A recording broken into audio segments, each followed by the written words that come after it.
The case of Courtney Clenney is the most popular crime among OnlyFans models, and it has been controversial until recent events that unfolded this year. In 2021, Courtney was a successful influencer, earning $1.8 million on her OnlyFans page. By the time her account was deactivated, she had withdrawn $357,000. If you calculate this amount annually, she helped earn over $2 million. Courtney grew up in an affluent family. Her father worked as a financial consultant in major companies. Courtney and her sister got everything they wanted. They were never denied anything. At the age of 10, Courtney was involved in 2 types of gymnastics: soccer, volleyball, swimming, and horseback riding. In her teenage years, she ventured into the fitness industry and worked as a personal trainer for a while. She won several weightlifting competitions and participated in various contests. Instead of going to college, Courtney began to develop her blog, and around the same time, she noticed that her photos from the gym were gaining significant popularity. In 2016, with the emergence of OnlyFans, she saw new opportunities and started posting more revealing photos for a subscription fee. It could be said that she was one of the first on this platform. Her Instagram grew significantly during this time, reaching 1 million followers. Courtney collaborated with brands and attended various fashion events. This attracted even more viewers to her OnlyFans page, where she began to earn the most incredible sums. Courtney had a rich life, and in 2020, with her new love interest, it became even brighter. She met Christian Salih, or as everyone called him, Toby. He was involved in cryptocurrency and was a highly successful businessman, having been interested in stocks, finance, and business since his teenage years.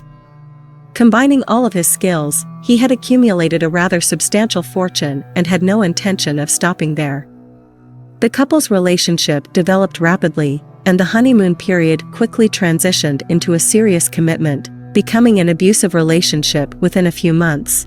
Courtney was obsessed with control and had a frantic fear of infidelity. She would initiate confrontations, and even minor issues escalated to absurdity.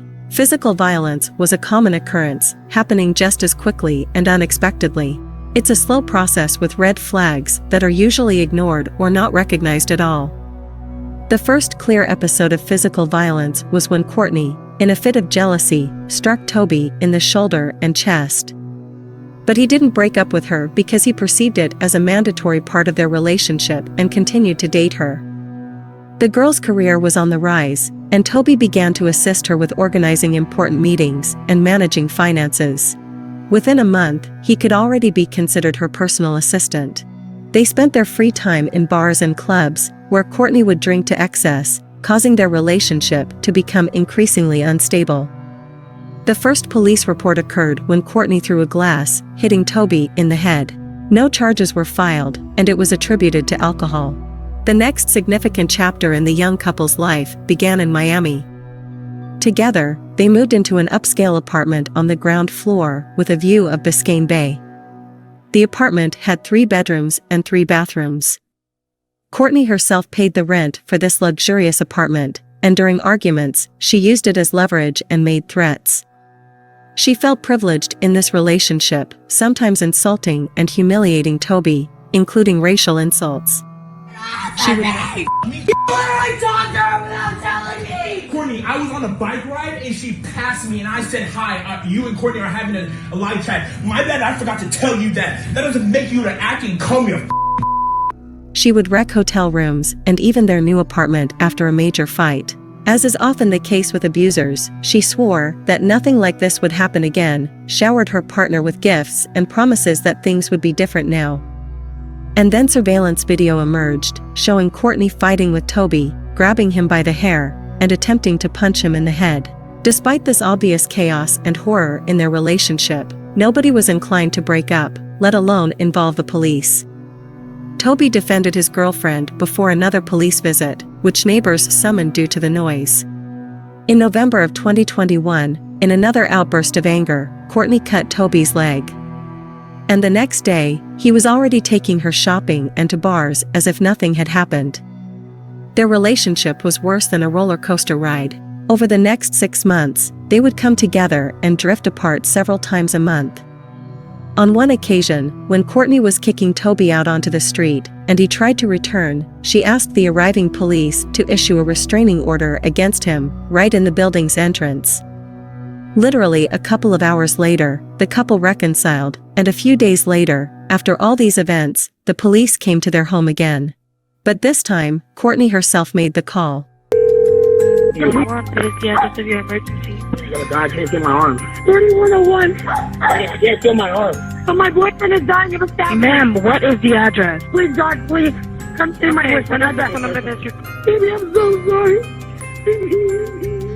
On April 3, 2022, Toby was bleeding on the white tiles with 2 knife wounds. During the call to the police, his voice can be heard in the background, saying that he can't feel his hands. When officers entered the blood-soaked apartment, they saw Courtney's boyfriend in her arms. Toby was taken to the hospital, and the girl was brought to the police station. It became known that the latest quarrel happened because Toby disabled the app that allowed Courtney to track his location, and his whereabouts were transmitted to her phone. When he returned home, the girl was furious and believed he had been unfaithful. Courtney claimed that after the argument, he grabbed her by the neck and pushed her to the floor. She tried to break free and grab her phone to call her mother. This further enraged Toby, and he began to attack her. That's when Courtney took a kitchen knife and yelled at him not to approach her, but that didn't stop Toby. When the girl, in her own words, threw the knife, it struck her boyfriend. The subsequent events are also questionable, much like the entire story. Instead of seeking immediate help, the first thing she did was call her mother and talk to her for 15 minutes, while Toby was bleeding on the floor the whole time. In the video during the interrogation, Courtney changes her statements several times. In the end, she starts doubting everything and says she's not sure why she was so jealous of her boyfriend.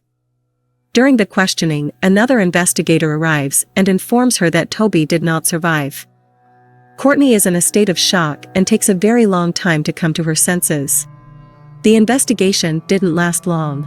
They examined the girl for mental illnesses and released her in just 2 days. It all ended there. The police concluded that it was just an ordinary domestic accident. Courtney didn't act in self-defense. This caused a lot of disputes among Toby's relatives and everyone who knew this couple. It's evident that the girl used her position and connections.